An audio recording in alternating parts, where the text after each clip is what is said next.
तो आप देख रहे हैं रेल कामगार चैनल और मैं हूं सचिन कुमार। आज मैं आपको बताने जा रहा हूं कि रेलवे का सबसे मजबूत यूनियन नेशनल रेलवे मजदूर यूनियन, इस यूनियन का एजीएम आज हमने ज्वाइन किया और उसमें नेशनल रेलवे मजदूर यूनियन के महामंत्री ने जो जोरदार जोश और ऊर्जा के साथ हम लोगों को संबोधित किया वो आप इस वीडियो में देख सकते हैं। और आपको ये वीडियो कैसा लगा आप हमारे कमेंट सेक्शन में ज़रूर बताएं। तो चलिए हम वीडियो देखते हैं। कोशिश मत करिएगा, लेकिन हम अकेले अपने दम पे जीता। कोई किसी ने पूछा आयुष्मा का सपोर्ट नहीं है क्या? है ना, मैं आयुष्मा का महामंत्री जी का है ना धन्यवाद देना चाहता हूं। उन्होंने बोला कि ऐसी ऑर्गेनाइजेशन को हम समर्थन करना चाहते हैं, हमारी इतना मुद्दा आप ले लीजिए। हमने लिए, कोई सवाल नहीं। लेकिन उसके साथ में और भी एक चीज कहना चाहता हूं, जो नेशनल रेलवे मजदूर यूनियन जिस डिसिप्लिन के साथ में चलता है वैसे कोई ऑर्गेनाइजेशन चलता या किसी के आदेश में 100% लोग आपको वोट करता नहीं। फिर भी अगर किसी ने समर्थन किए उसको इतनी बड़े मंच के अंदर, इतनी बड़े दुनिया के सामने धन्यवाद देने का भी हिम्मत करने वाली हम है। इसको मत भूलिएगा, इस बात को मत भूलिएगा। मैं आपको कहना चाहता हूं आज इनॉग्रेशन सेशन था। आदरणीय महाप्रबंधक जी धर्मवीर मीना साहब हमारे बीच में आए थे, पीसीपीओ सरस बागवे साहब हमारे बीच में आए थे, डीआरएम हमारा मीना साहब हमारे बीच में आए थे। हम लोगों ने नया जो नौजवान साथी महिलाएं जो यूनियन के सारे लोगों को लाने के बाद उनको कहा कि 2 मिनट का आप मैसेज दीजिए। जीएम साहब ने बड़े अच्छे मैसेज देने के काम किए। आते आते मैंने उनको कहा कि रेल के अंदर मुझे पूछा कि क्या क्या समस्या चल रहा है। मैंने बोला कि सबसे बड़ा समस्या जीडीसी, सबसे बड़ा समस्या एलडीसी, सबसे बड़ा समस्या spouse ground transfer, inter railway transfer, inter department transfer, सबसे बड़ा समस्या जो सेफ्टी कैटेगरी के अंदर काम करने वाला अपने वीआरएस की एप्लीकेशन देने के बाद वो एक्सेप्ट नहीं किया जा सकता, एक्सेप्ट नहीं किया जाता, ये बहुत बड़ा समस्या। सबसे बड़ा समस्या जो हमारी सेफ्टी कैटेगरी के अंदर इतनी वैकेंसी होने के बाद भी उसकी भर्ती नहीं हो रहा, सबसे बड़ा समस्या। मैंने सारे के सारे चीज उनको बोलने का काम किया। सबसे बड़ा समस्या हमारा कोई सिक होने के बाद न फिट हो रहा न अनफिट हो रहा, हॉस्पिटल के अंदर पड़े न तो साल घूम रहा है, उसको कोई तंगा नहीं हो रहा, न कोई नौकरी कर पा रहा। ये सबसे बड़ा समस्या। सबसे बड़ा समस्या कोई रेल के अंदर काम करने वाला कर्मचारी उसकी मृत्यु होने के बाद वो किसी की मेहरबानी नहीं, सरकार ने दिए हुए नियमानुसार अगर किसी की मृत्यु होने के बाद उनकी वार्ड, उनके बच्चे, उनकी बीवी या उनके घर के जो नियमानुसार जिसकी नौकरी मिलना चाहिए उसको जहां वहां जो लटकना पड़ रहा, ये सबसे बड़ा समस्या। ये सारे समस्याओं का आप सभी के सामने हमारा महाप्रबंधक जी ने बोला ये सबको हम देखेंगे, आपका कल्याणकारी योजना हम करेंगे। महाप्रबंधक जी को धन्यवाद, पीसीपीओ को धन्यवाद, डीआरएम को धन्यवाद मैं देना चाहता हूं। लेकिन आपको यह बात भी समझना पड़ेगा, हर मंच पर मैं लोगों को कहता हूं, हम अगर भारतीय रेल की कर्मचारी बन के आगे, चाहे किसी भी पोस्ट में आगे कितने भी लिखे पड़ा होगा, अपने आप को गर्व महसूस करना चाहिए, अपने आप को भाग्यशाली महसूस करना चाहिए। अपने माँ बाप ने, अपने गुरुजनों ने किए हुए पुण्य के फल से नौकरी मिलना चाहिए, मिला करके समझना चाहिए। जो मिला हुआ पद, चाहे कोई भी पद हो, चाहे सफाई वाले के क्यों न हो, उसको ईमानदारी से 8 घंटा काम करने की हिम्मत रखने वाला चाहिए। अपना संस्था रोजी रोटी वाला भारतीय रेल तब जिंदा रहेगा, तब उसकी प्रगति होगा जब उसकी प्रगति पहले कराना है, साथ में इस लाल झंडे की यूनियन को मजबूत बनाना है। अगर यूनियन मजबूत नहीं रहेगा ये संस्था भी बैठ जाएगा। पता नहीं अडानी अंबानी के हाथ में न जाए। हम लोग जिंदा इसलिए नहीं जा रहा। एक दिन एयर इंडिया नहीं गया भले रेल मंत्री जी को धन्यवाद, हर समय में रेल मंत्री जी कहता जब तक मैं मंत्री जी हूं तब तक कतई इसको प्राइवेटाइजेशन नहीं होने देगा। मंत्री जी को धन्यवाद। लेकिन हम लोग जिस समय में कमजोर हो जाएगा, कौन कहां कहीं पलटी मारेगा, क्या होगा पता नहीं। इसलिए लाल झंडे की यूनियन को मजबूत करके रखना जरूरी है, तब हम जिंदा रहेंगे, तब हम लोग अपने सही ढंग की जिंदगी जी पाएंगे। मैं आपको कहना चाहता हूं, मैं ज्यादा समय नहीं लेता। मैं चाहता कि इनॉग्रेशन है ना, थोड़ा सा लोगों को पता भी चलना चाहिए। तभी हमको पता चला कि 2-4 बैनर इधर लगा है, तो किसी अधिकारी ने बोला नहीं हेरिटेज बिल्डिंग इधर नहीं लगा सकता है। तो मैं बोला क्या खिल्ला मार दिया हमने, है ना। वो हमारा जो क्या बोलता कि दादा गोंडके साहब का पिक्चर था, डबल मीनिंग वाली, मेरे घर में एक ही फोटो है। दादा गोंडके साहब का बड़ा पुजारी हूं मैं। Guinness book of world record आए हुए हैं। उनका एक ही पद का 2-2 मीनिंग है। तो मैं सोचा कि इसमें किसको क्या तकलीफ है भाई, किला तो मारा नहीं। और हम लोग जब भी कार्यक्रम करते हैं अभी किसी को पता भी नहीं चलता। इधर जो हमारा खास करके वर्दी के लोग हैं उनको धन्यवाद देना चाहता हूं, चाहे आरपीएफ हो जीआरपी हो, धन्यवाद, तालियां बजाइए, मैं धन्यवाद देना चाहता हूं। इनको सबको पता है ये यूनियन कितने डिसिप्लिन से चलने वाले हैं, अपने समय से निकलते हैं। अभी आपने देखा होगा इधर एंट्री कितना बजे की है, 5:45 को एंट्री है। इधर 5:45 को दफ्तर बंद हुआ होगा, सारे लोग बोझा बिस्तर बांध कर जाने की तैयारी होगा। किसी को कोई तकलीफ नहीं, आते जाते वक्त किसी यात्री को भी तकलीफ नहीं। और इधर आने के बाद जो लगाए, जो अधिकारी अंदर है, जो कर्मचारी अंदर है, उसको पता भी नहीं इधर क्या लगा है, क्यों ये 3 बजे के बाद लगा है। फिर भी वो बोलता नहीं लगना चाहिए, ऐसा लगता है कि साले के गले में लटका है। बताओ, अरे कहां से भूत पैदा होता मुझे पता नहीं। हम बोला हम शांत लोग हैं भाई, हाथ जोड़ के चलते हैं, चलने दो ना यार, हाथ जोड़ के चलने दो ना यार। उचकाओ मातम को, हमारी खोपड़ी खराब हो जाएगी। मैं आपको कहना चाहता हूं, डरते वरते नहीं किसी को। लाल कपड़ा पहन के निकलता घर में बोल के नहीं आया रात को आएगा कि नहीं आएगा, डराइएगा नहीं हमको। हम हाथ जोड़ के चलते, चलिए ना साहब, आपको सलाम करते, लीजिए ना सलाम, मजा लीजिए ना। फुकट के उंगलीबाजी मत करो ना यार, उंगली भी टूट जाएंगे, हाथ भी टूट जाएंगे। खेल मत खेलना, मत खेलना हमसे। हम लोग शांति लोग हैं, हम जलने दो अपनी शांति से, है ना। हमने बहुत सारे जगह में देखा हमारे लोगों के ऊपर क्या क्या हो रहा है। इंजीनियरिंग के लोगों का जान जा रहा है, उसके लिए किसी को टाइम नहीं, है ना। हर रोज रन ओवर हो रहा है। पॉइंट्समैन की वही हालत, एसएनडी कर्मचारी की वही हालत, कारखाने की कर्मचारी की वही हालत, टिकट चेकिंग के कर्मचारी का अलग हालत, कमर्शियल वाले की अलग, रनिंग वाले की अलग, ट्रैफिक वाले की अलग, सेशन वाले की अलग, टीडी वाले की अलग। कोई सी ऐसी विभाग नहीं जिसको तकलीफ नहीं। अगर हम नियम से उतर जाए, हम किस में उतर जाए, नियम से उतर जाए। जो भारत सरकार ने बनाए हुए नियम से काम करने की बात अगर की जाए, कल से एक भी गाड़ी नहीं चलेगी, एक भी गाड़ी नहीं चलेगा। मैं आपको कह रहा हूं, एक भी गाड़ी नहीं चलेगी, एक भी गाड़ी नहीं चलेगी। मतलब गाड़ी कैसे चल रहा, हम आपकी सेवा कर रहे हैं साहब, करने दो ना। भारत का सेवा, भारत सरकार की सेवा कर रहे हैं हम। क्या कर रहे हैं, सेवा। क्या कर रहे हैं, सेवा। करने दो ना सर, सेवा करने दो ना, उंगलीबाजी मत करो ना। हाँ, आपको नाचने बेचने को दिल नहीं है तो अंदर चले जाओ, बैठ जाओ, हाथ पैर हिला दो, हाँ हिला दो, कोई फर्क नहीं पड़ता। हाँ, लेकिन अगर आपको कोई मूड आया तो बाहर आ जाओ, अपन हिला देता है ना। क्या बोलता है यार, अपनी मूड काय को खराब कर रहा है। अच्छा खासा काम चल रहा है, फुकड़ की काय को दिमाग खराब कर रहा है ना। हम सबको आप देखा होगा, मैं किसी को सलाम नहीं करता, ऐसा नहीं। कोई किसी के सामने बैठे भी रहता, कोई मैं किसी सोचता नहीं क्लास 4 का आदमी के उनको भी सलाम करता है, कोई नहीं, सबको सलाम करता है। क्यों, एक सलाम करने में क्या जाता है, इज्जत दो ना यार, इज्जत दो ना यार। लेकिन आप इज्जत लेने को भी तैयार नहीं है तो बड़ा मुश्किल है। ऐसा मत करिए। जो मुंबई डिवीजन बड़े अच्छे खासा चलता है, चलने दीजिए। हम किसी के नाम लिए क्या नहीं, लेकिन जिसके बारे में बोल रहा हूं समझ रहा है, समझ जा सुधर जा, समझ जा सुधर जा, है ना। हम आप इतने सारे चुनाव चला, 3 चुनाव, आपने किसी ने भी सुना मैं किसी व्यक्ति के खिलाफ, किसी संगठन के खिलाफ बात करते हुए आपने किसी ने सुना क्या, नहीं। हम हमारे कार्य के बारे में बोल रहा हूं। यूनियन, लाल झंडे की यूनियन ने क्या किए, 100 साल की ऑल इंडिया रेलवे फेडरेशन ने क्या किए, क्या करके दिए। जो हमारा नेशनल रेलवे मंजूर इसी साल के अंदर 100 साल होने जा रहा है, तो हमने क्या किए, क्या कुर्बानी की है, कितनी शहादत ली है, उसके बाद में आपको दिए क्या, ये हम कह रहा है। यूपीएस ओपीएस की मुद्दे आ गए, लोगों ने बोला कि ये फंसा दिए, प्रधानमंत्री जी के साथ में दोस्ती किए, शिवपाल मिश्रा जी ने ओपीएस में एग्री किए। आप भूलिएगा नहीं इस बात को, नए लोगों के लिए कह रहा हूं। हमारा जो भी एनपीएस में आए वो लोग सेवानिवृत्त हो रहा था, उनका कहना क्या था, हमको 50% पेंशन चाहिए, 50% पेंशन चाहिए। मैदान में कौन उतरे, इनको ओपीएस का जहाजा कौन डाला इसके दिमाग में, ओपीएस अच्छा कौन गया, यही लोगों ने कहा, यही लाल झंडे के लोगों ने कहा, इन्हीं नेताओं ने कहा। लेकिन उन्हीं ने कहा तो उन्हीं के गले पड़ गए। बोला हम आज भी आपको कह रहा हूं इतनी सारे लोगों के सामने, अभी मार्च महीना आ रहा, जो आपको उछाने वाला क्या बोलेगा, अभी क्या बोल रहा आप देख लीजिएगा। हाँ, लेकिन अगर मैदान में जाने की जरूरत पड़ेगा, सरकार से अगर लड़ाई करने की जरूरत पड़ेगा, लाल झंडे के बगैर कोई मिलने वाला नहीं, मैं आपको कहना चाहता हूं। ये हम ही मिलेगा आपको, क्योंकि हम लोग राजनीतिक लोग नहीं है। हम सरकार के अच्छे काम को सलाम करते हैं।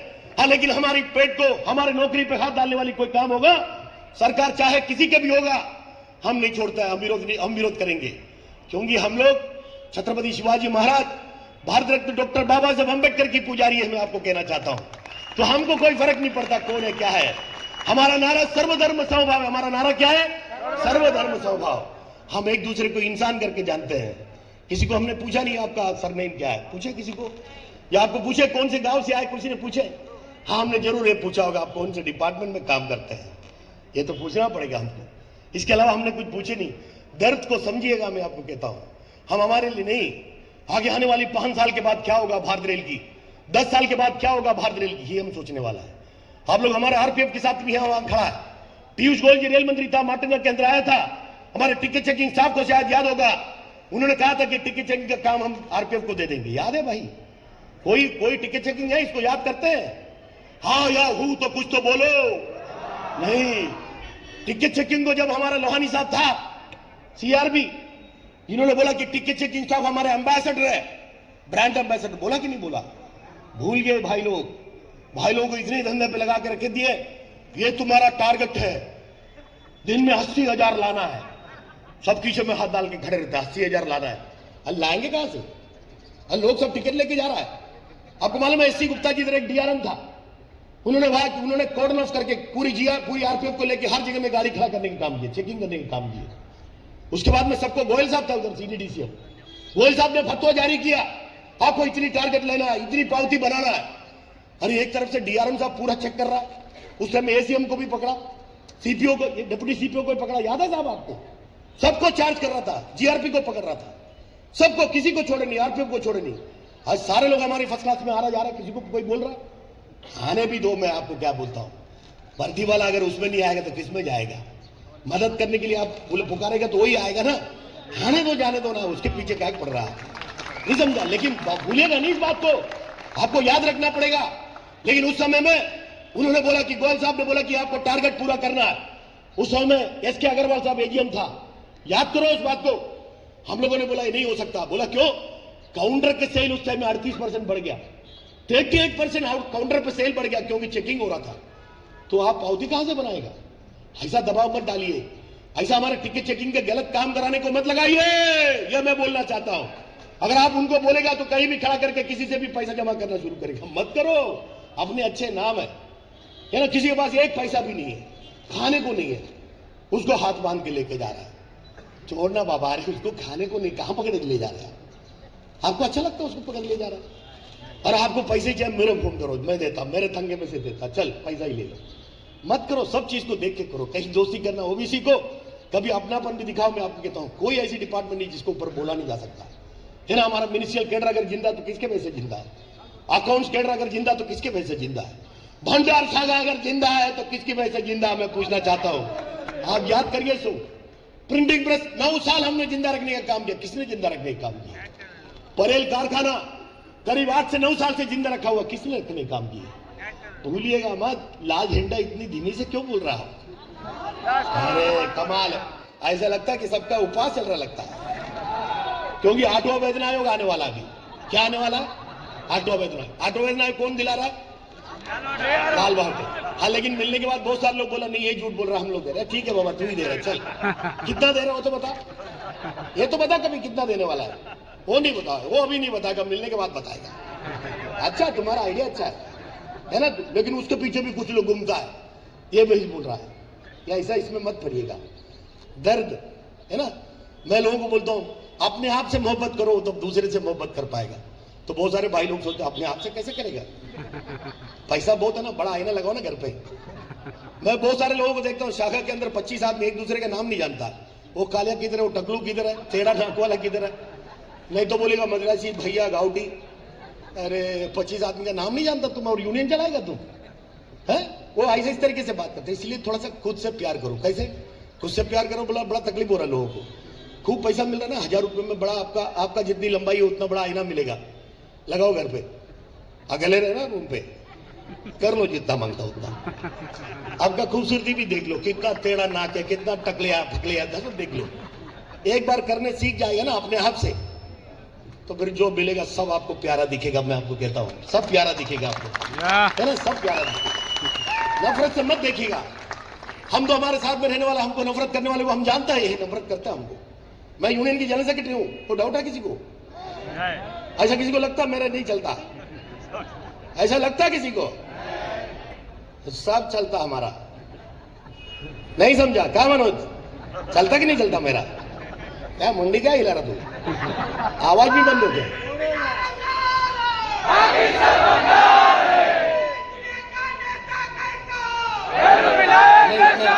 ये अलग जगह में घुस गया, वो हमको ऐसा टेढ़ा करके हम कहीं घुसाना चाहता है। तो मैं ये बात आपको कर रहा हूं, हम जो चाहे कर सकता है, लेकिन हमारे साथ में कहीं मुख्यालय में, मंडल में या शाखा में कोई भी हमको चाहने वाला नहीं भी होगा। हमने कभी किसी को दुखाई नहीं। हम सोचता यूनियन का मोहब्बत करता है, लोगों का काम करते, करने दो। मैं उनके कंधे पे हाथ डालता हूं, उनकी डब्बे से खाता हूं, मुझे कोई फर्क नहीं पड़ता। क्यों? क्योंकि मेरा स्वभाव ही ऐसा है। इतना आप ध्यान रखिएगा, इससे ज्यादा नहीं, क्योंकि मैं सबको, मुख्यालय वाले को सबको ऊपर बुलाऊंगा, क्योंकि फोटो लेना बहुत जरूरी है, लेकिन एक जिंदाबाद भी साथ में होना जरूरी है। साथ साथ में हमारा जो अध्यक्ष है, जो प्रेसिडेंट कामाक्षी बागलवाड़ीकर, इनको भी मैं ऊपर बुलाऊंगा, क्योंकि जो समापन वाला कार्यक्रम है वो हमारा कामाक्षी बागलवाड़ीकर ही करेंगे। तो इनसे विनती करता हूं ऊपर आइए, लेकिन अभी जोरदार नारा थोड़ा सा होना जरूरी है। देखो, हमने समय कहा था, हमको आरपीएफ की इंटेलिजेंस ने पूछा था कितना बजे खत्म होगा, हम बोला 6:30 बजे के पहले खत्म होगा। अभी टाइम क्या हो गया? 6:15 बजे। अंदर आए कितना बजे? 5:45। आदमी कितना है? 5 से 6 हजार आदमी है। 6 हजार आदमी को रख के कोई संगठन, कोई भी संगठन तो आधा घंटे में कार्यक्रम खत्म करेगा क्या? नहीं। कम से कम 25 आदमी भाषण करेगा। नहीं करेगा? चाहते हैं 25 आदमी से भाषण कराओ? चाहता है? अरे जोर से बोलो ना। नहीं चाहता तो मेरे पास आदमी कम नहीं है, मैं 50 लोगों से कराऊंगा मैं बहुत मेरे, क्योंकि हमारे पास जो केडर है, क्या है हमारे पास? केडर है, सब भाषण करने वाले हैं। उधर बैठे वाले भी भाषण करने वाला है, इधर वाला भी भाषण करने वाले हैं। सब ऐसी भाषण नहीं करता, ऐसे कोई है ही नहीं। कोई है क्या इसमें? कोई है तो बोलो, उससे भाषण करवाता हूँ। तो इसलिए मैं ज्यादा कुछ नहीं कहता हूँ। एक जोरदार और एक नारा होना चाहिए, तभी आपको जाने को मौका मिलेगा। जाते वक्त शांति से डंडा वगैरह पकड़ के मत जाना। अभी उसको अपना क्या बोलते हैं, झंडा निकाल के डंडे वगैरह साइड में रख के जाइएगा, किसी यात्री को न लगे, क्योंकि अपना उद्देश्य क्या है, जो यात्री भी अपना तारीफ करे। अभी वो आने जाने वाला भी अपना कहीं खराब नहीं बोलेगा, बोलेगा वो अच्छे लोग, इतनी ताकत होने के बाद भी साइड से चलेंगे, है ना। तो पुलिस को पूछो, आरपीएफ को पूछो, सिर्फ एक बंदा छोड़ के सब अच्छे ही बोलेंगे। अभी जो खराब बोलने वाला, मुझे लगता है आज शायद भूल गया होगा नहा के आने के लिए सुबह। कभी कभी किसी का रहता ना, हम भी अभी कभी कभी ऐसा आता है, ऐसा हर रोज नहीं, कभी काम में ऐसे करता चलता, अभी क्या करेगा अभी। इसलिए ज्यादा कुछ नहीं, एक नारा। मैडम ऊपर आइएगा, जोरदार, सबके मुंह से आवाज निकलना चाहिए। कॉमेंट विवेक, कॉमेंट श्याम नाइक, सब ऊपर आ जाओ। स्वाति जी, पीटीएस, सब जितने भी हमारे लोग हैं, जो हेडक्वार्टर के लोग हैं, सब लोग ऊपर आ जाओ। और एक जोरदार नारा, सबके मुंह से आवाज आना चाहिए, कोई जाइएगा नहीं। कामाक्षी बागलवाड़ीकर हमारा जो आभार प्रदर्शन वाला कार्यक्रम है 5 मिनट में करेंगे। कल डेलीगेट सेशन दादर इंस्टीट्यूट में है, डेलीगेट लोगों के लिए है। बाकी आप लोग अपनी अपनी गाड़ी पकड़ के सही सलामत जा सकता है। खाने का व्यवस्था है आपका? हाँ या ना बोलो? नहीं ना, मतलब खुद का व्यवस्था है। जिसका नहीं है घर पे जाके खाइएगा। नहीं, हमारे पास व्यवस्था नहीं है। हम लोग है ना, इतना कितना बांटेंगे? दे रहा आप 800, साल में 1500 वापस दे रहे हूं। हमारा खजाना खाली होने का नौबत आ गया, फिर भी हम बढ़ा नहीं रहे, क्योंकि आपका तकलीफ को समझ रहा है। हमको नहीं बढ़ाना, उतने से हम चलाएंगे। तो एक जोरदार नारा सबके मुंह से आना चाहिए, नेशनल रेलवे मजदूर यूनियन जिंदाबाद, नेशनल रेलवे मजदूर यूनियन जिंदाबाद। कुछ लोगों के मुंह से आवाज नहीं निकल रहा है। और एक बार मुट्ठी बांध के, तो मोबाइल वगैरह जोर से पकड़ो, नहीं तो वो जाएगा हाथ से। नहीं तो एकदम कमेंट बोला जोर से निकालेंगे, मोबाइल आसमान पे, तो कोई जम मार रहा है उसको पकड़ने के लिए, उसको लेके भाग जाए। ऐसा अपने बीच में कोई नहीं है, फेंक के भी देखो वापस मिल जाएगा आपको। और एक बार सबके मुंह से आवाज आना चाहिए। हाँ, मेरा चश्मा बड़ा ये है, तो मैं आपको लगेगा मैं इधर देख रहा हूं, लेकिन मैं देख रहा हूं उधर। नेशनल मजदूर यूनियन जिंदाबाद, ऑल इंडिया रेलवेमैन फेडरेशन जिंदाबाद, ऑल इंडिया रेलवेमैन फेडरेशन जिंदाबाद। दुनिया के मजदूरों एक हो, दुनिया के मजदूरों एक हो। धन्यवाद। कामाक्षी बागलवाड़ीकर हमारा जो भारत रेल के अंदर एकमात्र महिला जो किसी ताकतवर यूनियन की अध्यक्षा। थोड़ा तालियों के साथ में। थोड़ा सा मजा नहीं आ रहा यार, मजा नहीं आ रहा।